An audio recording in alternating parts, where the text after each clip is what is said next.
আজি মানে মই লৈ আনিছোঁ এটা বটৰ বক্স 390 বলক আপোনালোকক আনবক্সিং কৰি দেখাওঁ বক্সটো লৈ লৈছোঁ চাকু এতিয়া মই বক্সটো আনবক্সিং কৰিম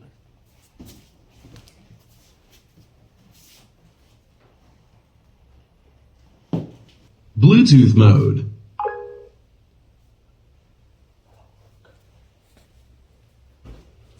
আছে আপোনাৰ এটা চাৰ্জাৰ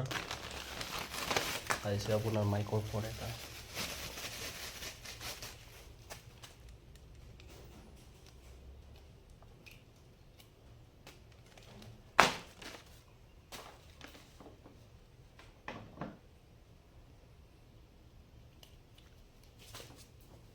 মাইক্ৰফোনটো এনেকৈ কানেকশ্যন কৰি লয় মানে ইয়াক গান গাব পাৰি হেল্ল' হেল্ল' যদি ভিডিঅ'টো চাই ভাল লাগিছে ছাবস্ক্ৰাইব কৰিবলৈ আৰু লাইক কৰিবলৈ নাপাহৰিব থেংক ইউ